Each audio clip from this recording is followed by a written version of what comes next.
Los Estados Unidos, como ya digo, apetecen las enormes, inmensas reservas de petróleo, de gas, de minerales, de metales que dispone Siberia, que dispone Rusia. Mientras los monopolios norteamericanos no apetezcan esos recursos naturales, el conflicto está servido para décadas. Esto lo sabe la sociedad rusa, que se prepara para una larga tensión.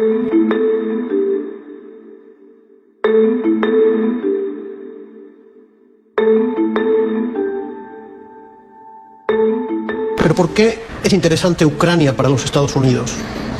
El principal ideólogo de política exterior de los Estados Unidos, que es un señor de nombre polaco pero muy norteamericano, Zbigniew Brzezinski, dejó escrito en un libro que se puede consultar en línea, se llama El Gran Tablero Mundial. Para dominar Eurasia es necesario golpear a Rusia. Para golpear a Rusia es necesario controlar Ucrania, precisamente.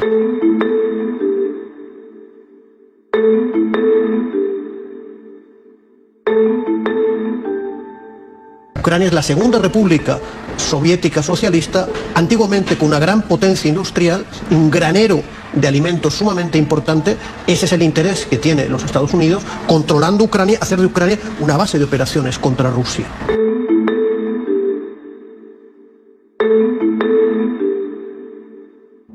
Y bien, nos hacemos la pregunta del millón, como se dice popularmente. ¿Se aleja la paz de Ucrania? Ese es el tema de análisis en Reporte 360. Por ello con nosotros el doctor José Antonio Ejido, él es investigador, articulista de prensa, profesor de la Universidad Central de Venezuela. Le damos la bienvenida a nuestro espacio. ¿Cómo le va? Muchísimas gracias por la invitación.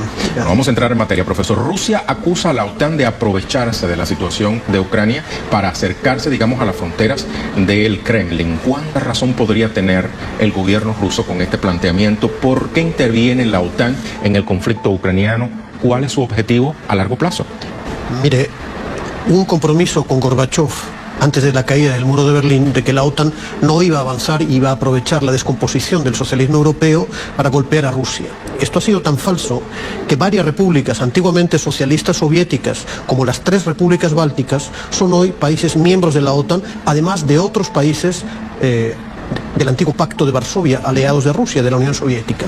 Entonces, este avance es percibido por el gobierno y por el pueblo de Rusia como una amenaza vital y estratégica para la seguridad nacional de Rusia. Acabamos de mencionar la situación de Osetia del Sur.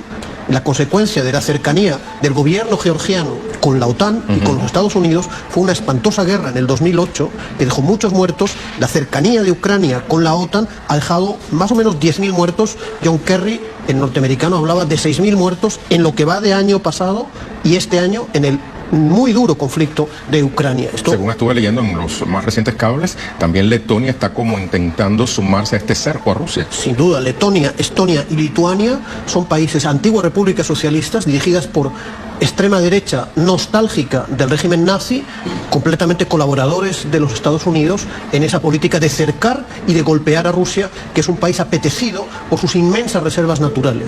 Ahora bien, profesor, Estados Unidos envía 330 paracaidistas para entrenar al ejército de Kiev. ¿Por qué atiza la Casa Blanca el fuego en Ucrania? ¿Conspira contra lo acordado en Minsk?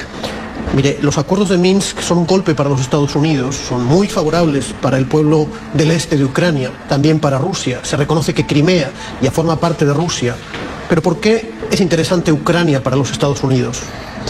El principal ideólogo de política exterior de los Estados Unidos, que es un señor de nombre polaco pero muy norteamericano, Zbigniew Brzezinski, dejó escrito en un libro que se puede consultar en línea, se llama El Gran Tablero Mundial. Para dominar Eurasia es necesario golpear a Rusia. Para golpear a Rusia es necesario controlar Ucrania, precisamente. Ucrania es la segunda república soviética socialista, antiguamente con una gran potencia industrial, un granero de alimentos sumamente importante. Ese es el interés que tiene los Estados Unidos, controlando Ucrania, hacer de Ucrania una base de operaciones contra Rusia. Vamos a cambiar de tema, aunque nos vamos a mantener hablando prácticamente del mismo entorno. Como conocedor que es de la realidad política de España, le pregunto qué opinión le merece la detención de los 8 voluntarios de ese país como presuntos autores de delitos cometidos por su integración y actividad junto a los grupos independentistas del este ucraniano tras su regreso a España.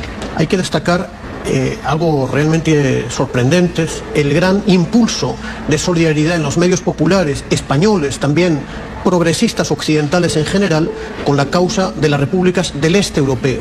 Hay algunos jóvenes que han llevado esa solidaridad a un compromiso fuerte, pero realmente el Estado español, como miembro que es de la OTAN, no es un país neutral en ese conflicto, sino que es un país aliado de los Estados Unidos que persigue a los que han tomado parte por las víctimas de la política de los Estados Unidos en Ucrania y en la antigua Unión Soviética. Dado todo este escenario que usted muy bien nos acaba de explicar, ¿qué pudiera esperarse para un futuro próximo en esa región? Mire, los Estados Unidos, como ya digo, apetecen las enormes, inmensas reservas de petróleo, de gas, de minerales, de metales que dispone Siberia, que dispone Rusia. Mientras los monopolios norteamericanos no apetezcan esos recursos naturales, el conflicto está servido para décadas. Esto lo sabe la sociedad rusa, que se prepara para una larga tensión. Ya se ha olvidado el gobierno de Putin de ser socios leales de los occidentales, que demuestran mucha deslealtad con el gobierno de Rusia. Los acuerdos de Minsk, como ya digo, son muy importantes para la paz si se respetan, porque es la victoria realmente de la fuerte resistencia del pueblo del Donbass. El Donbass era el núcleo obrero, uno de los núcleos proletarios, mineros, obreros más importantes de la antigua Unión Soviética, que no ha aceptado que el conjunto del país cayese en manos de la extrema derecha. Son una gran victoria. Es muy posible que los Estados Unidos quieran sabotear y boicotear utilizando los elementos más extremistas del gobierno de Kiev contra esos acuerdos de Minsk, que realmente, si se respetan, serían una muy buena solución para finalizar con un conflicto realmente duro, realmente sangriento. Siempre Estados Unidos en los conflictos allende los mares, algo que pudiera, digamos, interpretarse en inglés como The United States Around the World. Muchísimas gracias, profesor, por todas las explicaciones que nos ha facilitado.